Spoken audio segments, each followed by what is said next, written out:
Okay, so let's continue on with the sample exam.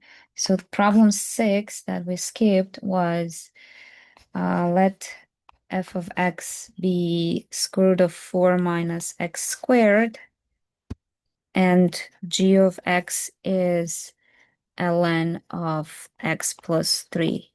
All right, so we need to find the domain of f of g of x, right? Or same thing as f of g of x, like this, right?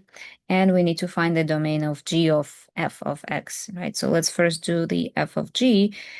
So that's going to be f, it is the shell or the outside function, and the inside function would be our ln x plus 3, right? So that's going to be squared.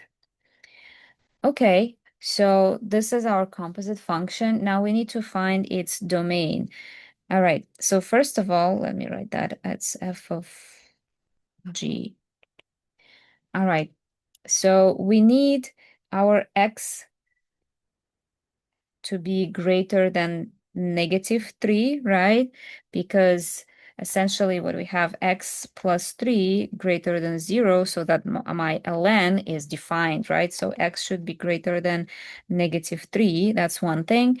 And then another thing that we need to keep in mind is that our 4 minus ln x plus 3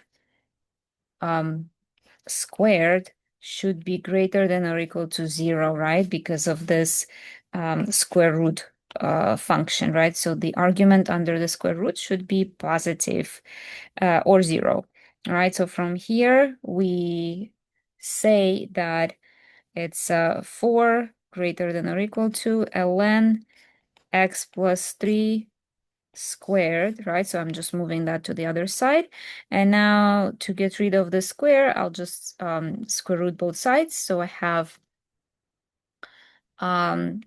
4.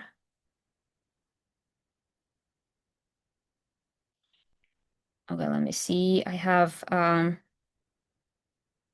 ln. Yes, let me move that to the other side. So I have ln of x plus 3, that's squared, so it's less than or equal to 4. Now square root both sides. We have ln x plus 3, right? When absolute value is less than or equal to 2. So we have here that ln of x plus 3 should be less than or equal to 2 and also greater than or equal to -2, right? So those are the rules for the absolute values. And now we can convert all of that into the exponential function, and then so we will have, so we'll apply e everywhere, right? So we would have essentially e to the -2 less than or equal to x plus 3 less than or equal to e to the second power. And now from here, we can just add 3 to both sides. Subtract 3 from all 3 sides. And we have e squared minus 3 and e to the power of -2 minus 3, right? So this is essentially our domain, right? So we have from e negative to the power of -2 minus 3 and to e squared minus 3. So this is my domain. Now for the second one, g of f, which is g of f of x, right? We will have, again, let's look at that again, what functions we have. So now this is my inside function, this is my outside function. So instead of this x, I will plug in this square root here. All right, so I have ln of f of x plus 3, which is ln of square root of 4 minus x squared plus 3, right? So now for this one, we need our 4 minus x squared to be greater than or equal to 0, right? And so when we take the when we apply the difference of squares, oh sorry, not for 2 plus x greater than or equal to 0, we have x equals to 2 and x equals to -2. So we need to check where our function is positive, right? So we have -2 and +2. Again, if we choose the test points, let's say negative, I don't know, -5, 0, and +5. All right, so what do we have? If we plug in -5 in here and here, we have this one would be positive, this one would be negative, right? So this guy would be fully negative. And then when we plug in 0 here and here, we have 2 and 2, so those both are positive. So the interval here is positive. And when we plug in 5, this one is negative and this one is positive, right? So we have here negative. So the interval here is from -2 to 2. All right, so this is one thing. And then also another thing that we need to consider as well is that my logarithm should never be less than 0, right? So fully, right? So I want my 4 minus x squared under the radical plus 3. We want to check if it's greater than 0. And if you look at this 4 minus x squared, the square root of 4 minus x squared on the interval from -2 to 2 is always going to be greater than or equal to 0, right? So if we add 3 to that, right? If we add this 3, then that will also be, well, it's going to be +3, right? So we will have that the argument 4 minus x squared under the radical plus 3 is greater than or equal to 3, which makes the logarithm of this whole thing, 4 minus x squared plus 3, always positive, right? So it's not going to be less than 0. So we are satisfied with that. So the domain would be from -2 to 2. So this 3 doesn't affect at all on our domain. So the domain is from -2 to 2. Okay, so that's this problem. Now problem 7, and yeah, problem 7 we did, 8, 9, and I think 10. That is the one that we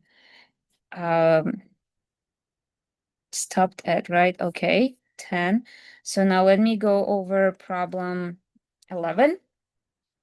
So we're assuming that x is greater than 0, and we want to simplify or find cosine of tangent inverse of x over 5, right? Okay, so again, we start with the triangle, right? So we know that, so let alpha be tangent inverse of x over 5, then tangent of alpha will be x over 5. And we know that tangent of any angle is opposite side over adjacent side, right? So if we say that this is my alpha, the opposite side would be this one, which is x. And the adjacent side would be this one, so it's going to be 5. All right. Now, to find cosine of tangent inverse of x over 5, that would be the same as finding cosine of alpha, right? So we can find this cosine of alpha. That would be what? It's adjacent side over the hypotenuse, right? So we don't know what the hypotenuse, so that's what we need to find right now, and we will find that by using the Pythagorean theorem, right? So we have, let's say, let me just write it as hypotenuse squared equals to x squared plus 5 squared, right? So from here, I can say that my hypotenuse would be a square root of x squared plus 5 squared, or 25, right? So we found our hypotenuse. So now we can say that cosine of alpha is just x over, oh, sorry, not x, adjacent side, 5, right? 5 over square root of x squared plus 25.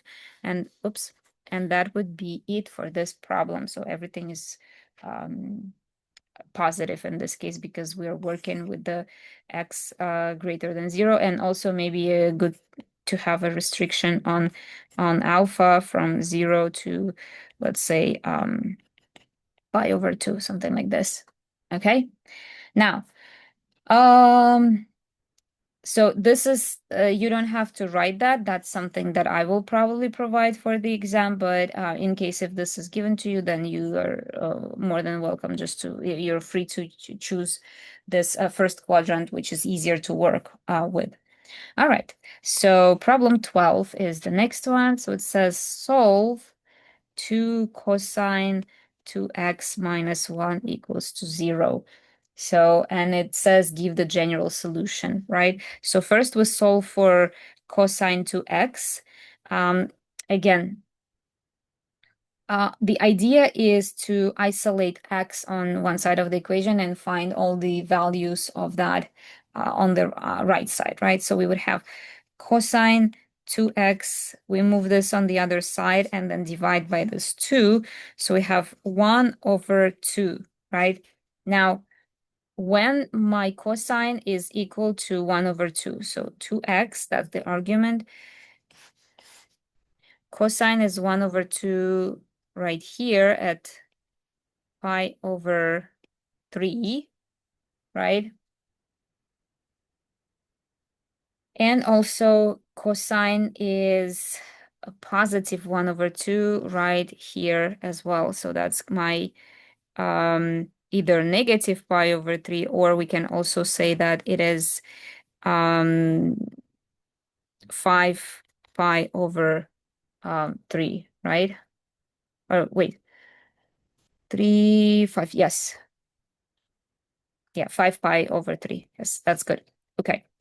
And then since we need to give a general, right? So that's going to be this pi over 3, then next cycle, plus 2 pi, the next cycle, the next cycle, and the same goes for this one. So the first cycle, that's pi over 5 pi over 3, then next cycle, plus 2 pi, next cycle, plus 2 pi, and so on and so forth. So you will want to write it as pi over 3 plus 2 pi k.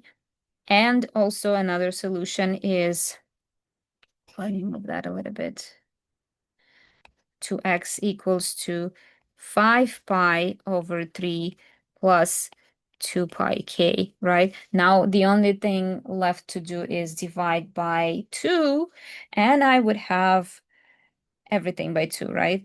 So I will have x equals to pi over 6 plus pi k, and for this case I have 5 pi over 6 plus pi k, and these are your two general solutions.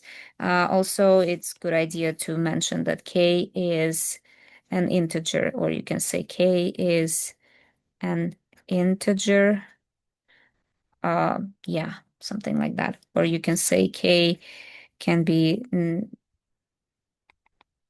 -2, -1, 0, 1, 2, like this.